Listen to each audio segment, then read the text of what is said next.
प्यारे साथियों, welcome back to my YouTube channel DB pro education पर आपका हार्दिक स्वागत अभिनंदन है। कैसे हो? उम्मीद करता हूँ दोस्तों बहुत अच्छे होंगे आप और बढ़िया अच्छे ढंग से प्रिपरेशन चल रही होगी आपकी। और प्यारे बच्चों, अच्छी प्रिपरेशन नहीं चल रही हो तो डीबी प्रो एजुकेशन के साथ में जुड़े रहना, आपको बहुत ही अच्छी प्रिपरेशन करवाएगा ये यूट्यूब चैनल। ठीक है, अभी तक चैनल को सब्सक्राइब नहीं किया है आपने तो सब्सक्राइब कर ले और बेल आइकन को प्रेस कर ले ताकि आगे आने वाली हर वीडियो न्यूज़ नोटिफिकेशन सबसे पहले आपको मिल सके। ठीक है, तो चलते बिना टाइम वेस्ट करते हुए हमारी वीडियो की तरफ, वीडियो लेक्चर्स की तरफ। मैंने दोस्तों प्रीवियस वीडियो में आपको यह क्वेश्चन दिया था आपके लिए। ठीक है, यह क्वेश्चन मैंने आपके लिए रखा था, what is the number of the cranial nerves. Cranial nerves की ह्यूमन बॉडी में कितनी संख्या होती है बताओ दोस्तों। क्रैनियल नर्व्स की, क्रैनियल नर्व तो समझ रहे होंगे दोस्तों, नर्व्स से जो कि क्रैनियल यानी कि कपाल में पाई जाने वाली, मस्तिष्क में पाई जाने वाली नर्व्स की संख्या कितनी होती है ह्यूमन बॉडी में। बताओ प्यारे बच्चों, अभी तक आपने इसका आंसर नहीं दिया है। मैंने क्वेश्चन प्रीवियस वीडियो में आपके लिए रखा था। अगर आपने प्रीवियस वीडियो नहीं देखा है तो जाके वह वीडियो देखिए ताकि नेक्स्ट वीडियोज आपके सारे समझ में आ सके दोस्तों। उसमें बहुत ही इंपॉर्टेंट क्वेश्चन सबने डिस्कस किए थे और आज की वीडियो हम नेक्स्ट क्वेश्चन से डिस्कस करने वाले हैं। बताइए क्या है इसका आंसर। आपने आंसर नहीं दिया। 31 पेयर होते हैं, 31 होते हैं, फिर 12 पेयर होते हैं, फिर टोटल 12 होते हैं। बताओ कपाल में तंत्रिकाओं की संख्या कितनी होती है। कपाल तो समझ रहे होंगे, खोपड़ा, जिसे खोपड़ी बोला जाता है। ठीक है, देसी लैंग्वेज हम अगर यूज़ करें तो खोपड़ी बोलते हैं। क्या बोलते हैं इसे? खोपड़ी। बहुत से बूढ़े बड़े खोपड़ा भी बोलते हैं इसे, खोपड़ा। बताओ कपाल जिसे बोला जाता है, क्रैनियल नर्व्स की संख्या। तो इसमें राइट आंसर हो जाएगा प्यारे बच्चों, राइट आंसर होगा आपका, वो होगा 12 पेयर्स। यानी क्रैनियल नर्व्स के कितने पेयर्स होते हैं ह्यूमन बॉडी में? 12 पेयर्स पाए जाते हैं। ओके, और प्रीवियस में हमने डिस्कस किया था स्पाइनल नर्व्स के कितने पेयर्स होते हैं। स्पाइनल नर्व्स के होते हैं 31 पेयर। ठीक है, ओके, दोनों क्वेश्चन डिस्कस हो गए होंगे जो कि बहुत ही इंपॉर्टेंट क्वेश्चन है दोस्तों। बीएससी नर्सिंग ही नर्सिंग नहीं तो फार्मेसी में, पैरामेडिकल सब में ये क्वेश्चन पूछे जाते हैं। ठीक है, अब चलते हैं नेक्स्ट क्वेश्चन देखते हैं क्या है। ये तो हो गया। Cell theory is given by the, यानी कोशिका सिद्धांत किसके द्वारा दिया गया दोस्तों। बहुत ही सिंपल क्वेश्चन है, बहुत ही लो लेवल का क्वेश्चन है। जीरो से हीरो बनाने का काम कर रहे हैं हम आपको। तो दोस्तों बहुत ही लो लेवल से और बहुत ही हाई लेवल तक आपको ले जाने का कार्य करेंगे। लेकिन क्या है, ज़्यादातर जो स्टूडेंट्स होते हैं वो 12th पास आउट होते हैं।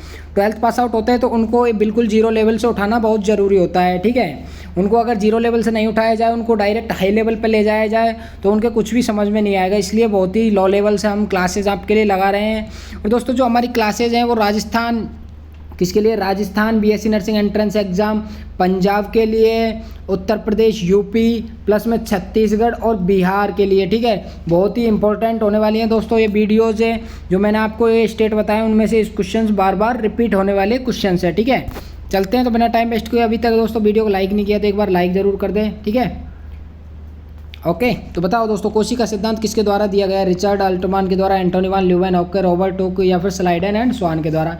तो दोस्तों ये बताओ इसका आंसर, तो आप कमेंट बॉक्स में कमेंट करके बता दो क्या इसका राइट आंसर होगा दोस्तों। स्लाइडन एंड स्वान ने, जो कि बचपन से पढ़ते आ रहे हैं। कोशिका सिद्धांत किसके द्वारा प्रतिपादित किया गया? स्लाइडन एंड स्वान के द्वारा। ठीक है, सेल थ्योरी जिसे इंग्लिश में बोला जाता है, सेल थ्योरी।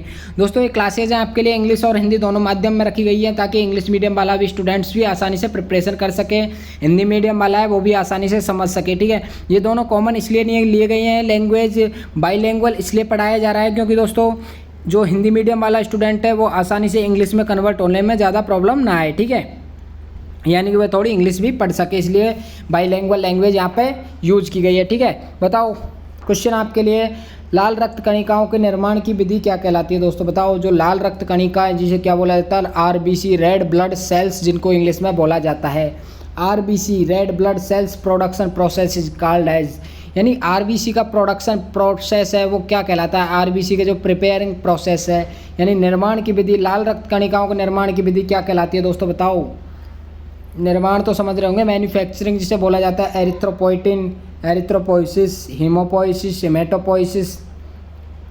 बताओ दोस्तों, थ्रोम्बोसिस। तो लाल रक्त कणिकाओं के दोस्तों जो ये प्रोसेस है ये क्या कहलाता है? एरिथ्रोपोइसिस कहलाता है। क्या? Erythropoiesis. Option number B is right answer होगा प्यारे बच्चों आपके लिए। क्या है राइट आंसर? एरिथ्रोपोइसिस।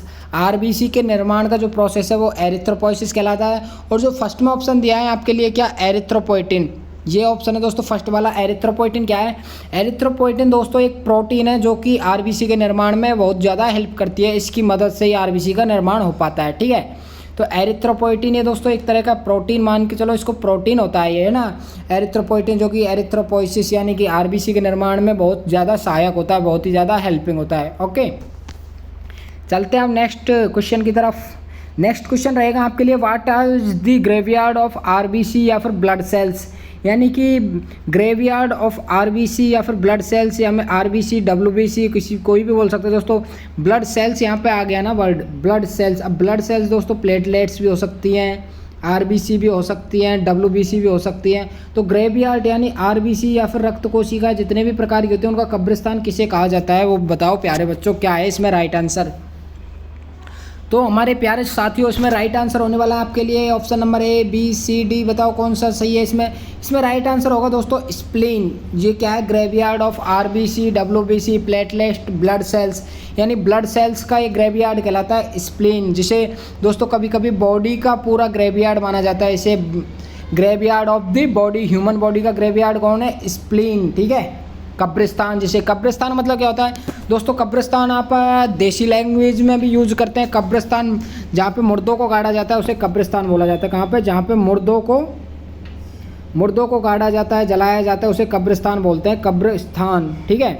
तो यहाँ पे मुर्दा कौन है दोस्तों, यहाँ पे ये तो कह नहीं सकते भाई मनुष्य जाके यहाँ पे स्प्लीन में जाके गड़ जाते हैं, यहाँ पे जल जाते हैं, उसे हम कब्रिस्तान कहते हैं। यहाँ पे दोस्तों मनुष्य के अंदर जितने भी ऑर्गेनिक पार्टिकल्स, स्ट्रक्चर्स पाए जाती है दोस्तों, आरबीसी के अंदर, ब्लड सेल्स के अंदर जितना भी मटेरियल्स होता है, प्रोटीन, कार्बोहाइड्रेट, जो भी फूड मटेरियल होता है, या फिर डेड सेल्स होती हैं, जैसे आरबीसी है, उनका जीवन काल खत्म होने के बाद में वो मर जाती हैं। तो मरने के बाद में ये तो है नहीं हमारे ब्लड में रुक जाएंगे, ब्लड तो बहुत बढ़ जाना चाहिए इस हिसाब से। तो वो मरती हैं दोस्तों, डेड हो जाती हैं, उसके बाद में उनको किसके द्वारा एंगल्प कर लिया जाता है, स्प्लीन के द्वारा उनको खा लिया जाता है, ठीक है। जो भी आरबीसी, डब्ल्यूबीसी, प्लेटलेट्स है, जो भी डेड सेल्स होती है हमारे ब्लड के अंदर, जितने भी फॉरेन पार्टिकल्स होते हैं उसको स्प्लीन के द्वारा खा लिया जाता है, इसलिए इसी को graveyard of the blood cells बोला जाता है, ठीक है प्यारे बच्चों। समझ में तो आ रही है ना क्लास, कुछ बता दिया करो यार, आप कमेंट भी नहीं करते हो, ये तो बता दिया करो क्लासेस कैसी लग रही है, अच्छी लग रही है, बुरी लग रही है, ताकि हम भी मोटिवेट हो आपके लिए, और नई नई वीडियो लेक्चर से बढ़िया क्वेश्चंस आपके लिए, बहुत ही इंपॉर्टेंट क्वेश्चंस आपके लिए लेकर आ सके, ठीक है। आपके लिए और भी क्लासेज लगाई जा सके, क्लासेज की जो भी संख्या है हम उनको बढ़ोतरी कर सकें, ठीक है। तो इसलिए कमेंट कर दिया करो, अच्छा बुरा जैसा आपको लग रहा है, जैसे हमारी स्टडी लग रही है, अगर अच्छी लग रही है तो अच्छा, अगर आपको कोई भी कमी महसूस हो रही है तो हमें वो भी बताएं कमेंट करके, ताकि हम उसमें सुधार कर सकें, ठीक है ना। समझ रहे हो वैसे सारी फीलिंग आप लोग। तो वीडियो को एक बार लाइक कर दीजिए, और अगर कमेंट करना चाहते हो तो एक कमेंट कीजिए बढ़िया सी, ओके। अब नेक्स्ट क्वेश्चन आता है आपके लिए, वो आता है, what is the name of the process of production of blood, यानी कि ब्लड का जो प्रोडक्शन होता है उस प्रोसेस को, उस उत्पादन की प्रक्रिया को क्या बोला जाता है, रक्त के उत्पादन की प्रक्रिया। दोस्तों अभी आपने क्या पढ़ा था, आरबीसी के उत्पादन की प्रक्रिया, जिसको क्या बोला जाता है, एरिथ्रोपोइसिस बोला जाता है, ठीक है। ये तो एरिथ्रोपोइसिस तो हो गई आरबीसी के उत्पादन प्रक्रिया। यहाँ पर ऑप्शन दिया गया एरिथ्रोपोइटिन, जो क्या है, एक प्रोटीन है जो आरबीसी के उत्पादन में बहुत ज़्यादा हेल्प करती है, मदद करती है, ठीक है। तो ये दोनों ऑप्शन तो सही होंगे नहीं हमारे।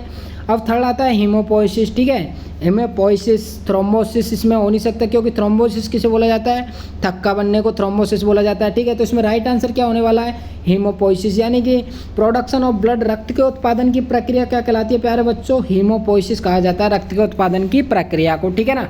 समझ में तो आ रहा होगा आपके। तो रक्त के उत्पादन की प्रक्रिया को हीमोपोइसिस कहा जाता है प्यारे बच्चों। आपको कंफ्यूज होने की बिल्कुल ज़रूरत नहीं है, क्योंकि डीबी प्रो एजुकेशन आपके साथ में बैठा है। अगर आपको कोई भी क्वेश्चन आउट लग रहा है, अगर कोई भी ऐसी प्रॉब्लम आ रही है, आप कांटेक्ट कर सकते हो। आपको नंबर मेंशन कर रखे हैं 6377449372, ठीक है। ये नंबर है, इन पर व्हाट्सअप मैसेज कीजिए। अगर आप ग्रुप में ऐड नहीं हुए तो ग्रुप में ऐड हो जाइए, इन पर मैसेज करके। वहाँ पे आपको सारी लाइव क्लासेस, वीडियो, नोटिफिकेशन सारे आपको वहाँ पे प्रोवाइड कराए जाते हैं, ठीक है। टेस्ट सीरीज जितने भी पीडीएफ है, हम जो भी क्वेश्चन यहाँ पे हल करवा रहे हैं, सारे आपको व्हाट्सअप ग्रुप के माध्यम से प्रोवाइड कराए जाएंगे, ताकि आपको बार बार वीडियो देखने की ज़रूरत ना पड़े, आप वो क्वेश्चन वहाँ से सॉल्व कर सको, ठीक है। अब ये तो कर मत देना प्यारे बच्चों कि आपको अगर वहाँ पे पीडीएफ प्रोवाइड करा दिया जाए और आप क्लासेज लेना छोड़ दो, डायरेक्ट ग्रुप से ही पढ़ना स्टार्ट कर दो।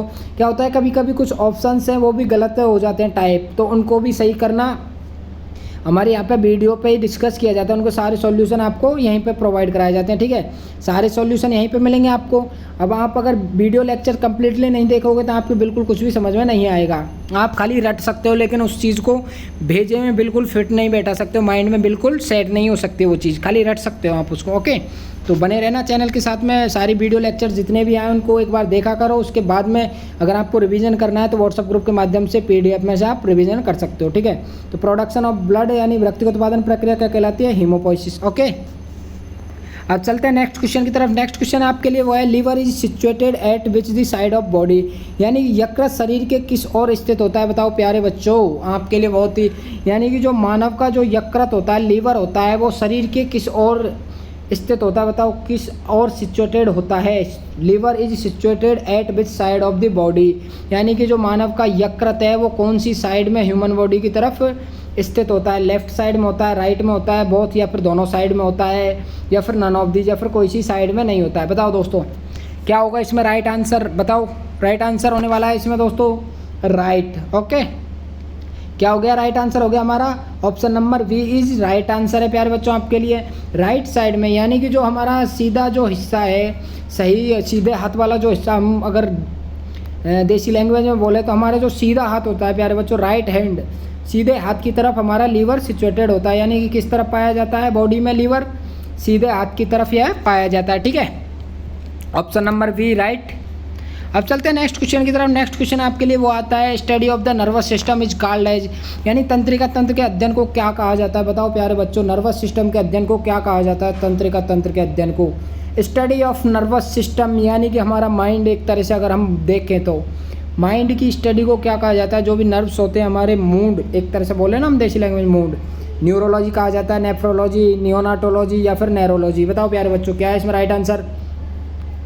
तो इसमें राइट आंसर हो जाएगा दोस्तों तंत्रिका तंत्र, जिसे क्या बोला जाता है इंग्लिश में? Nervous system. अगर आप हिंदी मीडियम से हो प्यारे बच्चों तो आपको यह इंग्लिश की टर्म इसलिए आपको प्रोवाइड कराई जा रही है ताकि आपको, क्योंकि आप BSc नर्सिंग की प्रिपरेशन कर रहे हो, BSc नर्सिंग प्रिपरेशन कर रहे हो तो बेसिक सी बात है, वहाँ पे इंग्लिश आएगी BSc नर्सिंग में। अब तो आप हिंदी में कर लोगे, बट वहाँ पे BSc नर्सिंग अगर आप सिलेक्शन हो जाता है आपका, काउंसलिंग से आपको अगर कॉलेज अलॉट हो जाती है, आप BSc नर्सिंग के लिए तैयार हो जाओ, ठीक है, तो वहाँ पे तो सारा सिलेबस इंग्लिश में आएगा। तो ये हम ये टर्म इंग्लिश की इसलिए यूज़ ले रहे हैं ताकि आपको आगे दिक्कत ना आए ये कन्वर्ट होने में, ठीक है। आप ये सारी चीज़ें आप पढ़ के चलोगे तो आपको BSc नर्सिंग करोगे तब भी ये सारी टर्म आपको बहुत काम आने वाली है, ठीक है। तो क्या होगा? नर्वस सिस्टम की स्टडी को, अध्ययन को क्या कहा जाता है दोस्तों? इसमें राइट आंसर होने वाला है, वो होने वाला हमारा ऑप्शन नंबर ए, न्यूरोलॉजी, ठीक है। न्यूरोलॉजी क्या कहा जाता है दोस्तों? नर्वस सिस्टम की स्टडी को न्यूरोलॉजी कहा जाता है। एन से दोस्तों बन रहा है न्यूरो, ठीक है। न्यूरो यानी माइंड से रिलेटेड, नर्वस सिस्टम से related, okay. Nervous system N से स्टार्ट हो रहा है, नर्वस, ये भी न्यूरो से हो रहा है। लेकिन न्यूरो कौन से डिपार्टमेंट को बोला जाता है दोस्तों? न्यूरो डिपार्टमेंट होता है, वो होता है माइंड से रिलेटेड, ओके। तो नर्वस सिस्टम की स्टडी क्या है? न्यूरोलॉजी कहलाती है, ठीक है प्यारे बच्चों। चलते हैं नेक्स्ट क्वेश्चन की तरफ। Which part is responsible for the starting digestion of protein, जो कि बहुत ही इंपॉर्टेंट क्वेश्चन है दोस्तों। ऐसा कौन सा पार्ट है बॉडी का जो कि प्रोटीन के डाइजेशन का स्टार्ट करता है, यानी कि प्रोटीन के डाइजेशन को स्टार्टिंग में मदद करता है? बताओ प्रोटीन के शुरुआती पाचन में कौन सा हिस्सा जिम्मेदार है? बताओ ऐसा कौन सा हिस्सा है बॉडी का जिससे कि प्रोटीन का पाचन स्टार्ट होता है? प्रोटीन का पाचन ये तो है नहीं है दोस्तों कि डायरेक्ट ही एक ही अंग में जाके होता हो प्रोटीन का पाचन, एक ही हिस्से में जाके। अब प्रोटीन का पाचन वो कहाँ से स्टार्ट होता है ये पूछ रहा है। स्टार्टिंग पार्ट कौन सा है जहाँ से प्रोटीन का डाइजेशन स्टार्ट होता है? बताओ प्यारे बच्चों प्रोटीन के शुरुआती पाचन के लिए कौन सा हिस्सा जिम्मेदार है? माउथ होता है, या फिर ईसोफेगस, स्टोमक, या फिर इंटेस्टाइन? चारों ऑप्शन आपके सामने, बताओ एक राइट आंसर कौन सा है इसमें? राइट आंसर होने वाला है प्यारे बच्चों, वो होने वाला है stomach. Stomach is responsible for the पाचन ऑफ द प्रोटीन, ठीक है। प्रोटीन के पाचन के लिए शुरुआती पाचन, पाचन भी कैसा दोस्तों? शुरुआती पाचन अगर पूछे आपको तो ही लिखना है शुरुआती, स्टार्टिंग डाइजेशन कहाँ से स्टार्ट होता है? स्टोमक से, ओके। अब इसमें कौन सा एंजाइम रेस्पॉन्सिबल होता है वो नेक्स्ट अपन क्वेश्चन में डिस्कस करने वाले हैं, ठीक है। स्टोमक में कौन सा एंजाइम रेस्पॉन्सिबल होता है प्रोटीन के पाचन के लिए? अब चलते हैं नेक्स्ट क्वेश्चन की तरफ प्यारे बच्चों। नेक्स्ट एंड लास्ट क्वेश्चन होने वाला है। इस सीरीज में हमने 10 क्वेश्चन ही रखे हैं क्योंकि दोस्तों 10 क्वेश्चन ही आपके लिए प्रिपेयर हो पाए हैं। अब नेक्स्ट क्वेश्चन की टाइपिंग हो रही है अभी, तो आपको नेक्स्ट क्वेश्चन बहुत ही जल्दी प्रोवाइड कराएंगे नेक्स्ट वीडियो में, ठीक है। तो लास्ट क्वेश्चन आपके लिए होने वाला है, वो होने वाला है प्यारे बच्चों, which enzyme is responsible for the digestion of protein. मैंने अभी बताया ना आपको, आगे बताने वाले हैं हम। प्रोटीन के पाचन में या फिर उत्प्रेरक जिसको बोलते हैं, कौन सा एंजाइम जिम्मेदार होता है। डाइजेशन को क्या बोला जाता है दोस्तों, डाइजेशन का मतलब क्या होता है, पाचन। ओके, समझो एक तरह से पाचन डाइजेशन को बोला जाता है। और कैटालाइज का मतलब क्या होता है, उत्प्रेरक। ठीक है, उत्प्रेरक या फिर पाचन दोस्तों एक ही बात होती है। पाचन यानी कि पचाना खाने को, उत्प्रेरक यानी उसको कैटालाइज करना या फिर तोड़ना। उत्प्रेरक क्या काम करते हैं दोस्तों, उत्प्रेरक तोड़ने का काम करते हैं। प्रोटीन जैसे ही हमारे मुख के थ्रू आएगी, कहाँ पे आएगी, स्टोमक में आके डाइजेस्ट होना स्टार्ट होगा। तो ये तो है नहीं दोस्तों अपना आप ही टूट जाएगी वो, तो उसको तोड़ने के लिए कुछ एंजाइम, कुछ ऐसे पार्टिकल्स हैं, कुछ ऐसे एंजाइम्स हैं जो कि उनको तोड़ने के लिए जिम्मेदार होते हैं। अब ये तो है नहीं अपन हथौड़ी लेके तोड़ दें, तो उसके लिए क्या जिम्मेदार होगा, एंजाइम्स जिम्मेदार होंगे। अब कौन सा एंजाइम है वो, जो कि प्रोटीन को तोड़ने का काम करता है प्रेरक के रूप में, कैटालाइज करने का काम कौन करता है, कौन सा एंजाइम है दोस्तों, ट्रिप्सिन है, काइमोट्रिप्सिन है, कार्बोक्सीपेप्टाइडेज है, पेप्सिन है, कौन सा एंजाइम है बताओ प्यारे बच्चों। इसमें राइट आंसर होने वाला है option number D is right answer होने वाला है। ठीक है, option number D pepsin. Pepsin एक ऐसा एंजाइम है जो कि दोस्तों पाचन के लिए, प्रोटीन के पाचन के लिए बहुत ही जिम्मेदार एंजाइम है। ठीक है, किसके लिए, प्रोटीन के पाचन में या फिर उत्प्रेरक के रूप में कौन सा एंजाइम जिम्मेदार होता है, पेप्सिन। पेप्सिन एक ऐसा एंजाइम है जो कि प्रोटीन के स्टार्टिंग पाचन के लिए, या फिर हम बोल सकते हैं ऑल अबाउट प्रोटीन के पाचन के लिए कौन सा एंजाइम जिम्मेदार होता है, पेप्सिन। जो कि कहाँ प्रेजेंट होता है, कहाँ से सीक्रेट होता है दोस्तों, स्टोमक में पाया जाता है। पेप्सिन एंजाइम कहाँ पाया जाता है, स्टोमक में यह पाया जाता है। ठीक है, तो option number D is right answer आपका। ठीक है प्यारे बच्चों, वीडियो को करते हैं यहीं पे स्टॉप, क्योंकि वीडियो काफ़ी लंबी हो जाएगी और अभी क्वेश्चंस की टाइपिंग भी नहीं हो पाई आज। तो नेक्स्ट मिलते हैं कल 2 बजे की लाइव क्लास में। ओके, कल 2 बजे दोस्तों, टाइमिंग आपको पता ही है हमारी क्लासेस की टाइमिंग। एक तो मॉर्निंग में क्लास आती है आपकी बायोलॉजी की, एक आती है आपकी आफ्टरनून में 2 बजे, एक आती है फिर इवनिंग में आपकी 7:30 बजे। ठीक है, ये क्लासेस की टाइमिंग है दोस्तों, आपको यहाँ देखने को मिलेंगे। आप अगर इस टाइम पे क्लासेस देखते हो तो आपको बिल्कुल लाइव क्लासेस देखने को मिलेंगी। ठीक है, तो बने रहना डीवी प्रो एजुकेशन चैनल के साथ में, हमारे चैनल के साथ में जुड़े रहना बीएससी नर्सिंग एंट्रेंस एग्जाम के अच्छे ढंग से प्रिपरेशन करने के लिए। ठीक है, तो प्यारे बच्चों और भी आपको बहुत ही अच्छे अच्छे क्वेश्चंस आपके लिए लेकर आ रहे हैं हम, जो कि बहुत ही इंपॉर्टेंट होने वाले हैं बीएससी नर्सिंग एंट्रेंस एग्जाम्स 2024 के लिए। ठीक है, चलते हैं फिर। Thank you so much all of you. जय हिंद, जय भारत। बने रहना डीवी प्रो एजुकेशन के साथ में, जो कि आपको एक बिल्कुल सटीक, एक्यूरेट, सही जानकारी प्रोवाइड कराता है। सही वीडियो लेक्चर सारे आपको अच्छे ढंग से प्रोवाइड कराता है। Okay, thank you so much all of you. जय हिंद, जय भारत। मिलते हैं नेक्स्ट वीडियो में प्यारे बच्चों, बाय।